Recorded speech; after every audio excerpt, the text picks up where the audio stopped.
Encore prier le Seigneur. Seigneur notre Dieu, nous venons devant toi avec humilité, Seigneur, et gratitude, reconnaissant que c'est par ta grâce que nous sommes réunis ici aujourd'hui. Oui, Seigneur, nous sommes ici dans cette assemblée à trois. C'est toi qui as voulu que nous puissions nous retrouver. Pour nous, Seigneur, c'est un privilège. Merci pour ces moments que nous allons passer, Seigneur. Merci pour ces rassemblements, Seigneur. Oui, nous sommes contents de t'appartenir, d'être membres du corps de Christ, Seigneur. Merci de nous réunir pour méditer sur ta parole. Seigneur, nous te prions d'envoyer ton Saint-Esprit. Oui, que le Saint-Esprit remplisse cet endroit, ô Dieu, afin que nos cœurs soient touchés, y compris moi, par ta parole. Ouvre nos oreilles, Seigneur, pour entendre, nos yeux pour voir et nos cœurs pour comprendre la richesse de la vérité de ta parole, Seigneur. Alors que nous allons explorer Matthieu chapitre 6, verset 13, Seigneur, aide-nous à saisir la profondeur de ces versets. Que nous puissions comprendre ce que signifie, ne nous induis pas en tentation, mais délivre-nous du malin. Oui, c'est ta parole qui est mieux pour nous l'expliquer convenablement. C'est au nom de Jésus-Christ que nous avons ainsi prié. Amen. Amen. Gloire au Seigneur.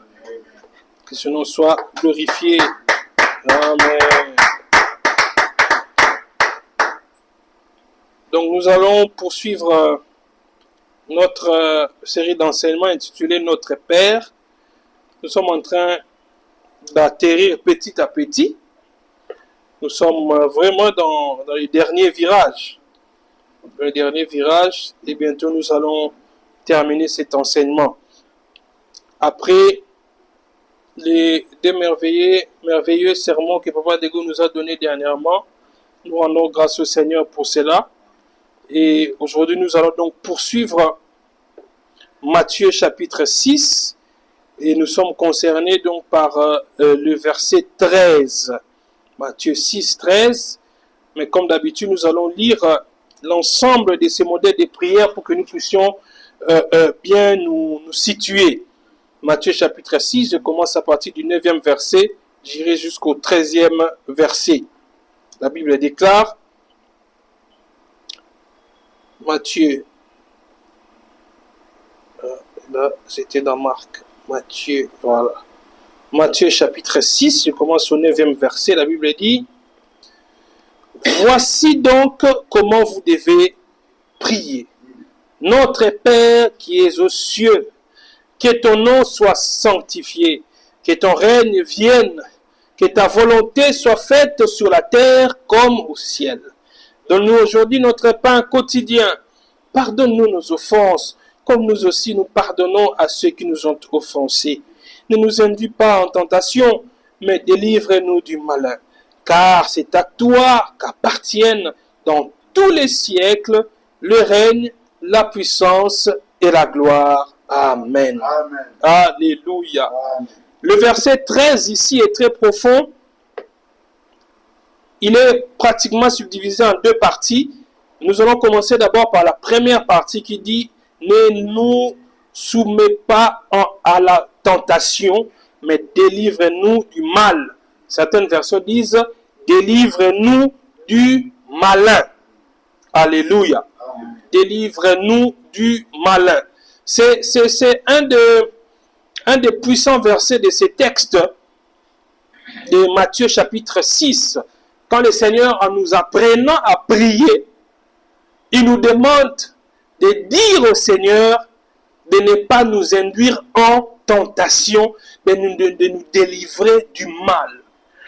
En lisant ces textes, je me suis posé un certain nombre de questions, en faisant surtout la comparaison avec d'autres textes de la Bible.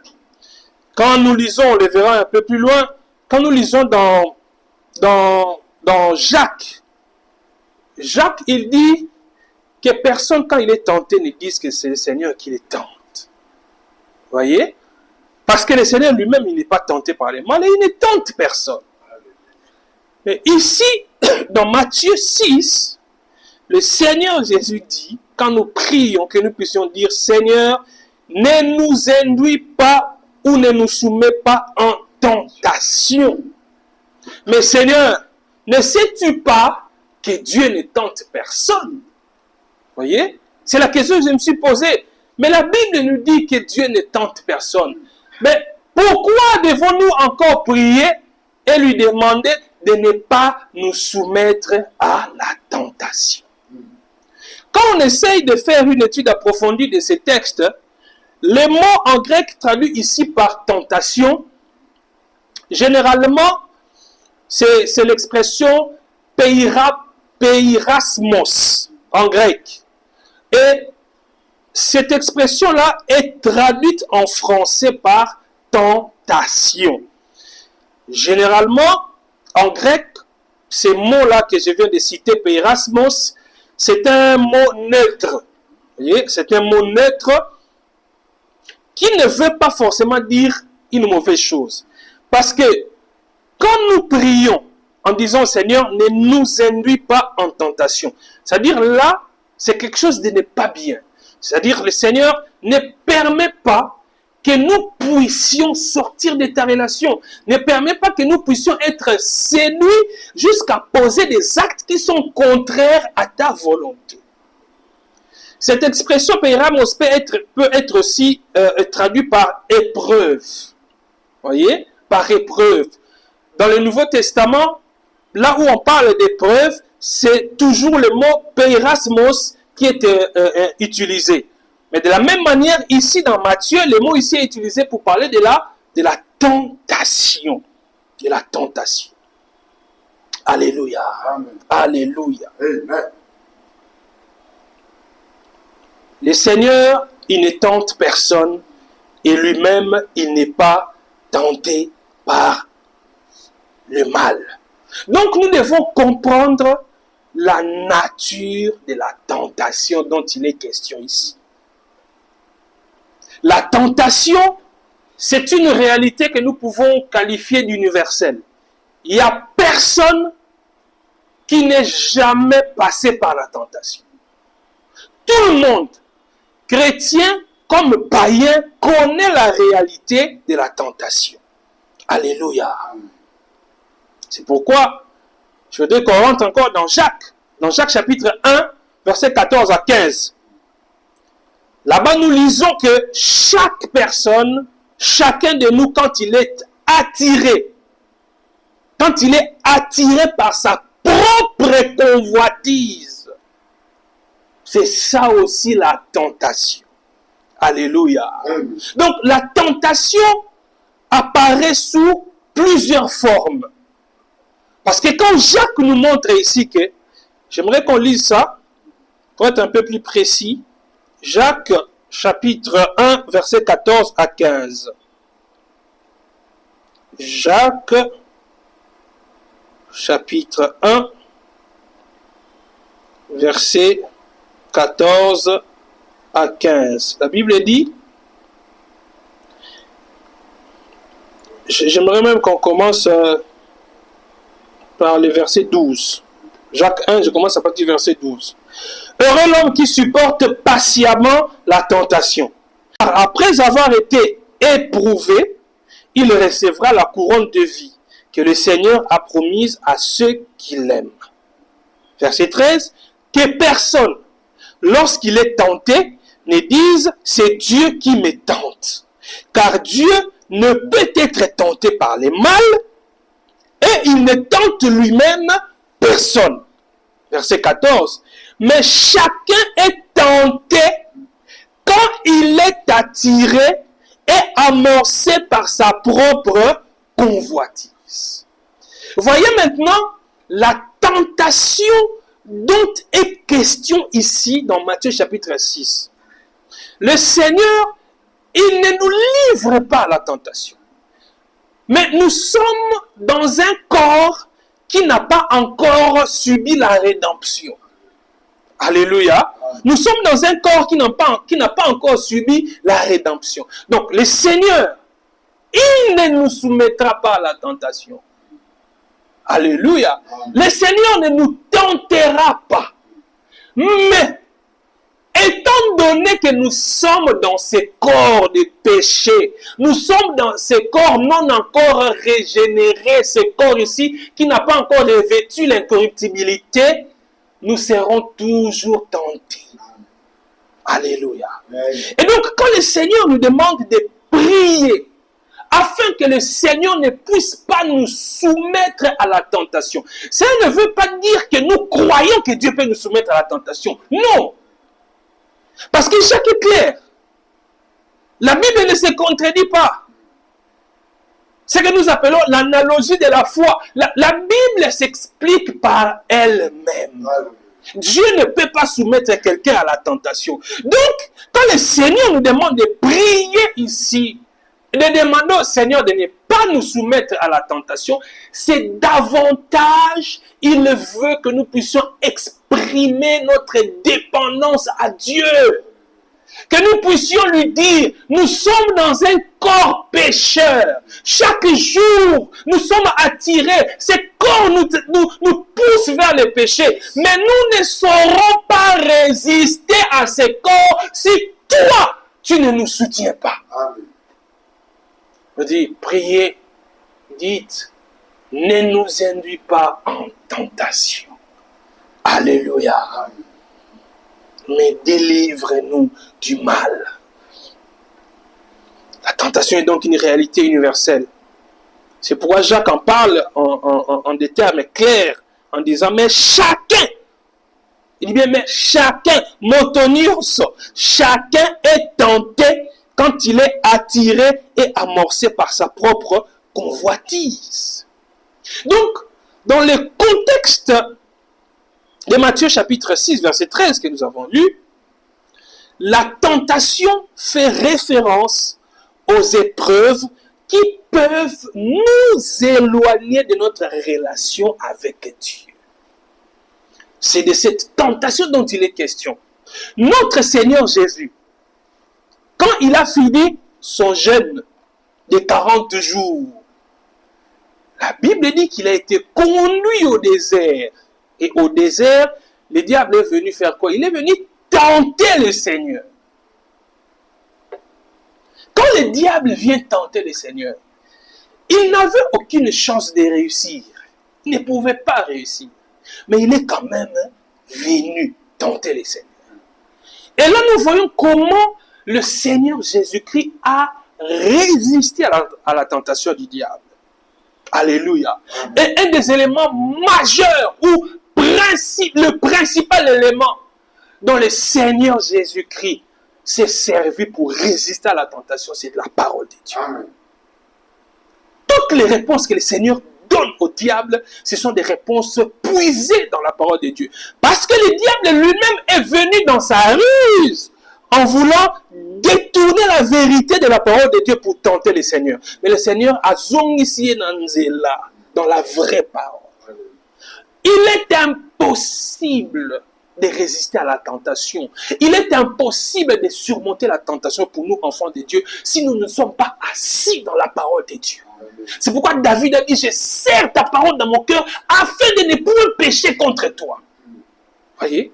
Je serre ta parole dans mon cœur afin de ne point pécher contre toi. Donc, à chaque fois que je suis attiré, à chaque fois que ces corps me poussent au péché, à chaque fois que je suis devant une preuve de tentation, c'est ta parole dans mon cœur qui va m'aider à m'en sortir. C'est pourquoi il est important que la parole du Seigneur puisse habiter en nous abondamment. Abondamment. Alléluia. Alléluia. Donc la tentation, c'est ces épreuves qui peuvent nous éloigner de notre relation avec le Seigneur. On l'a dit ici, on peut trouver ça dans Matthieu chapitre 4, la tentation de Jésus-Christ. Mais le Seigneur, il a résisté. Il a résisté grâce à la parole de Dieu. Alléluia. Donc, en demandant à Dieu de ne pas nous induire en tentation, nous reconnaissons en fait notre vulnérabilité. Voyez, nous reconnaissons notre vulnérabilité. Nous ne sommes pas, je me souviens de cette expression, on avait l'habitude de souvent l'utiliser à l'église à louange. Nous ne sommes pas des Rambo spirituels. Voyez, nous ne sommes pas des Rambo spirituels. Moi, ça fait 30 ans que je suis dans le Seigneur. Ça fait autant d'années que je suis dans le Seigneur. Je sers Dieu depuis longtemps. Non! La Bible dit que celui qui est debout prenne garde de tomber. J'ai eu très mal au cœur quand j'ai suivi ce qui s'est passé avec un des grands prédicateurs, un des grands théologiens réformés des États-Unis, Stephen Lawson. Quelqu'un qui a vraiment pignon sur eux, mais il a été retiré du ministère. On lui a retiré toutes les charges du ministère parce que il lui est arrivé d'entretenir une relation non conforme avec une autre femme. Et ça a provoqué des émois dans le monde de tous les théologiens réformés. Et selon ce que j'ai lu, ce n'est même pas qu'on l'a attrapé, que quelqu'un ou sa femme a soupçonné qu'il sortait avec une autre femme. C'est lui-même qui a confessé. Vous voyez? C'est lui-même comprenant que ce qu'il faisait là, ce n'était pas bien. C'est lui-même qui a confessé. Quand je regarde un serviteur de Dieu comme lui, de sa trempe, tomber jusqu'à ce point-là, je dis, Seigneur, soutiens-moi. Soutiens-moi. Et c'est en cela que je peux encore faire cette prière en disant, Seigneur, ne me soumets pas en tentation. Délivre-moi du mal.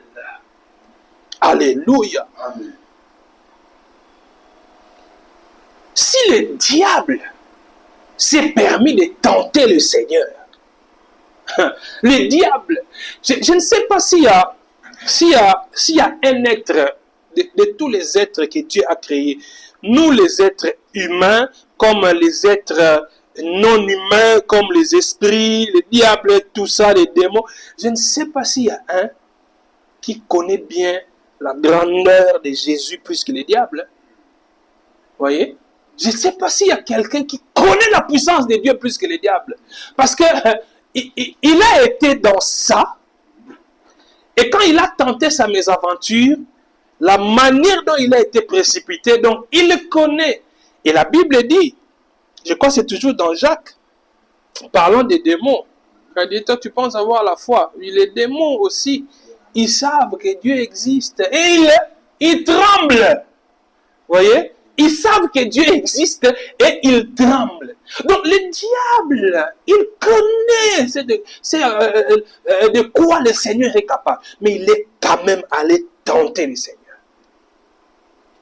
Vous voyez, Salobi, ceux qui nous étaient à Moubé, Sobasali et Boy. Et bon, Mobino, nous étions à Kokaoka. Donc, nous ne sommes pas à l'abri de la tentation. Le diable peut venir nous tenter. Alléluia. Il peut venir nous tenter. Le malin, c'est notre adversaire. C'est pourquoi nous devons davantage montrer au Seigneur. Et cela doit être sincère dans notre cœur. Lui montrer notre vulnérabilité. Seigneur, nous avons kokate. Namoko nakokokate. Ceux qui ont osungingate, ceux qui ont simbingate, Seigneur. Je peux me retrouver à un endroit où ma femme n'est pas là. Mes enfants ne sont pas là. Je suis à un lieu où personne ne me connaît. Je peux faire des choses inconnues où personne ne me verra. Mais Seigneur, que je n'oublie pas que quand ma femme ne me voit pas, quand mes enfants ne me voient pas, quand mes frères ne me voient pas, toi tu me vois. Alléluia.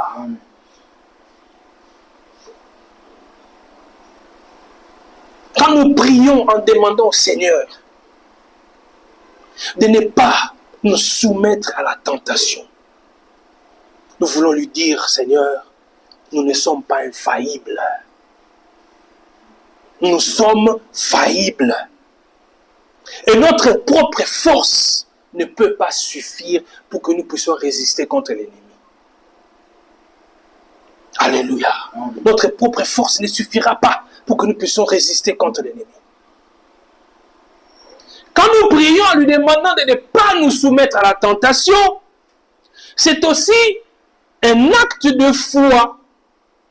Nous croyons en la souveraineté de Dieu. Quand nous lui demandons de ne pas nous soumettre à la tentation, nous croyons que c'est lui qui contrôle les circonstances. Alléluia.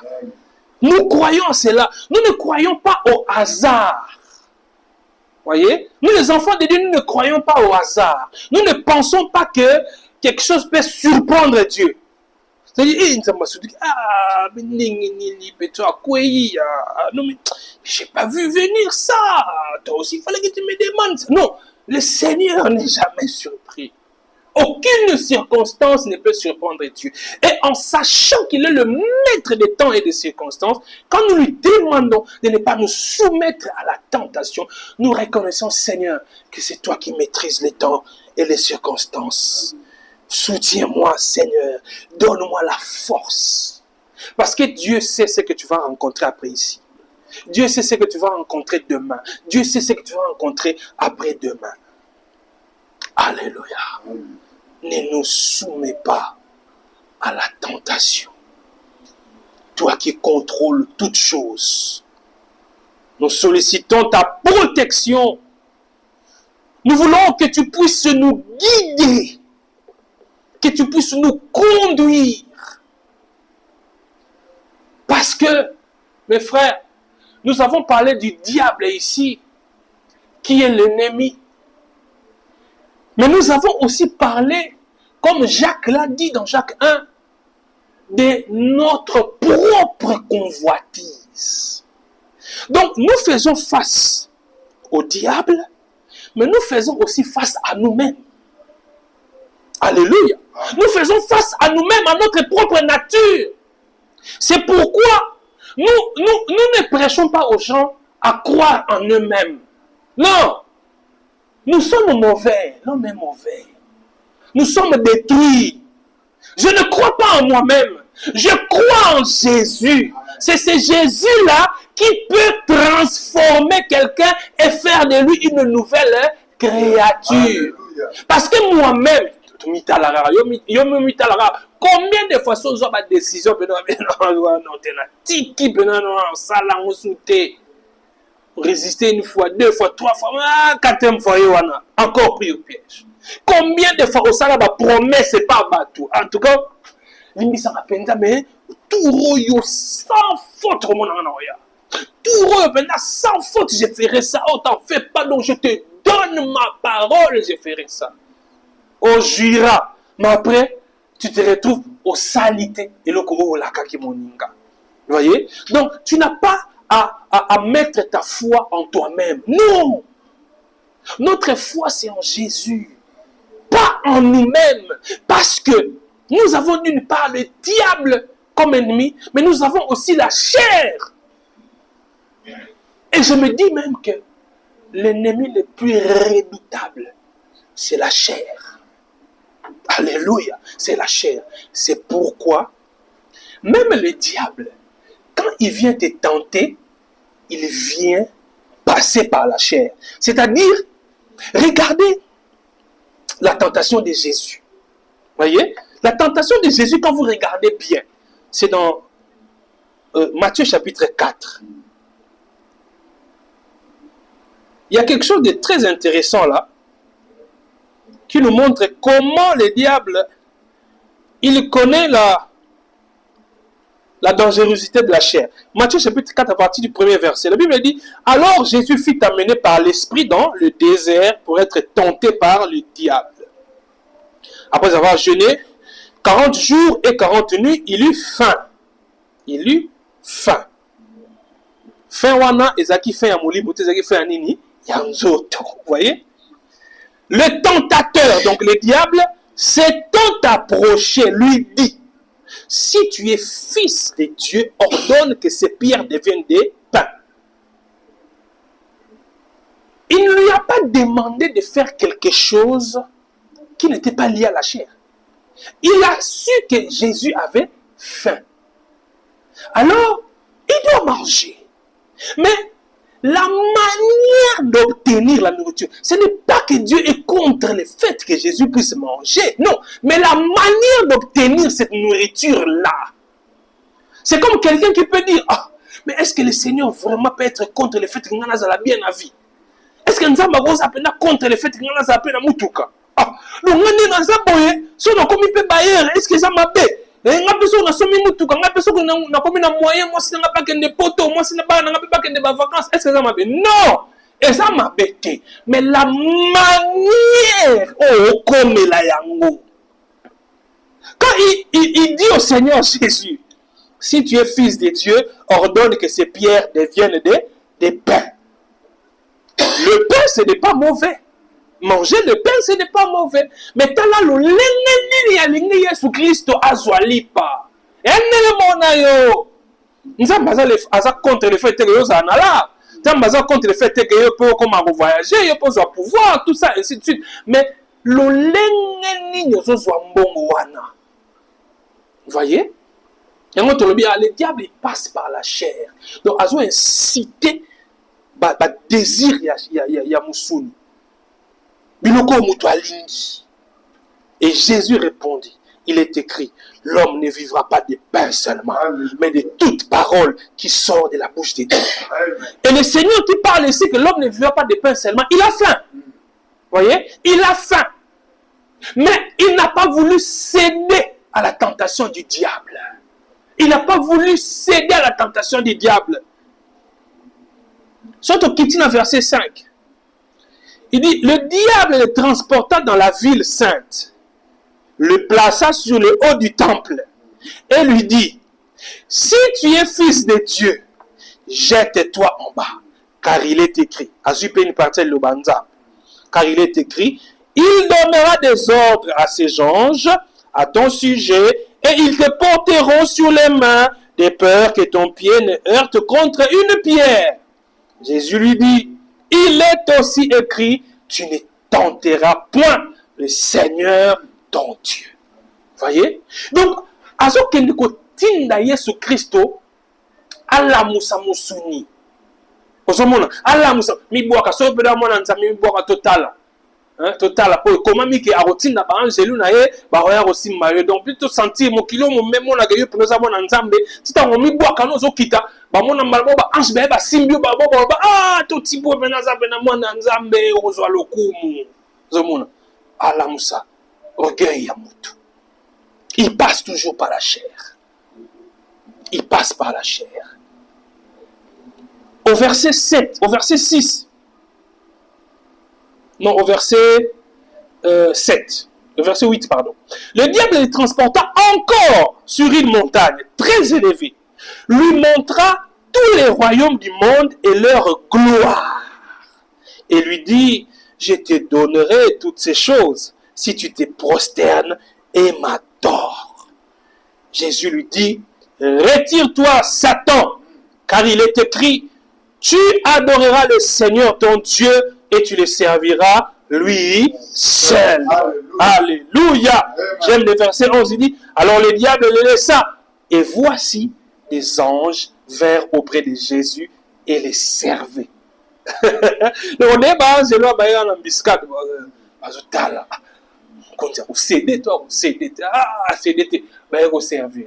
Et moi, j'ai l'impression, je ne sais pas si je suis en train de me tromper, mais on dirait que quand monte l'épreuve, quand ça devient fort, quand la tentation devient fort, on dirait que juste après, il y a quelque chose que le Seigneur réserve là. Alléluia. On dirait qu'il y a quelque chose que le Seigneur réserve là. Le Seigneur a résisté. Diable a la kisi kembo. So fugamelinga na opesa yo oyo nyonso. Pour me sentir, régner. Or, le pouvoir de Jésus ne pouvait jamais venir du diable. Son pouvoir vient de son Père. Amen. On a tolobi awa monguna ya munene pe otoza na ye tozo faire face na ye eza kaka satana te mais eza pe nzoto la chair. Et on a Paul a dit je traite durement mon corps. Oui, ah oui, je traite durement mon corps. Je n'aimerais pas être rejeté après avoir prêché aux autres. Parlant dans ce verset-là, Paul parle des récompenses que nous recevrons, les récompenses qu'il va recevoir comme serviteur de Dieu. Il dit, je ne veux pas perdre la récompense après avoir prêché aux autres, juste parce que je n'ai pas tenu mon corps, je n'ai pas tenu ma chair. C'est pourquoi on n'est pas obligé de donner à la chair tout ce qu'elle nous demande. On n'est pas obligé. Quand tu dois prier, même si la chair refuse et que c'est nécessaire pour toi de prier, prie. Tout ce que ton corps te demande, tu n'es pas obligé de lui donner cela. Non, tu n'es pas obligé. Parce que la chair peut te conduire même juste pour lui faire plaisir à poser des actes que tu vas regretter demain. Alléluia. Oui. Juste après l'avoir fait, tu dis, mais pourquoi j'ai fait cela? Je n'ai rien gagné en fait. Mais dans ton cœur, tu as plein de culpabilité maintenant qui vient. Tu te dis, ah, son c'est pourquoi nous avons dit, la tentation dont nous parlons ici, c'est toute épreuve qui a tendance à nous pousser à briser notre relation avec Dieu. Et le Seigneur demande de prier, de demander au Seigneur de ne pas nous induire en tentation. C'est-à-dire de nous protéger. C'est-à-dire que nous reconnaissons devant lui que sans lui, nous ne sommes rien. C'est lui qui doit nous tenir. Et c'est la prière que nous allons faire ce soir. Nous allons demander au Seigneur de ne pas nous soumettre à la tentation. C'est-à-dire de nous tenir la main. C'est lui qui peut nous donner la force. C'est lui qui peut nous donner la capacité nécessaire. Dans notre vie de chrétiens, dans notre vie de serviteurs de Dieu, il arrive que nous passions par des situations où tu es en train de te dire, mais il suffit simplement que je fasse cela, j'aurai beaucoup d'argent. Il suffit simplement que je fasse cela, j'aurai à manger. Il suffit simplement, mais tu sais que c'est un péché. Tu sais que le Seigneur n'aime pas ça. Même si personne ne va te voir. Mais la chair te pousse à faire cela. Et tu verras, la chair te montre même comment tu vas t'en sortir. Tu vois, tu es le seul à savoir qu'il y a cet argent. Même ton patron ne sait pas. C'est toi qui vas faire rapport. N'est-ce pas que ton patron, il te croit. Si tu lui dis qu'il y avait seulement 3 000 alors qu'il y avait 6 000, il va te croire. Comme ça, toi, tu prends aussi ces 3 000 là. Tu vas ajouter avec les 4 000 que tu as à la maison, tu vas quand même t'acheter une voiture. Il va te montrer des pistes. Ce n'est pas forcément le diable, c'est ta chair. La chair est ingénieuse quand il faut nous pousser au péché. C'est pourquoi nous allons prier ce soir.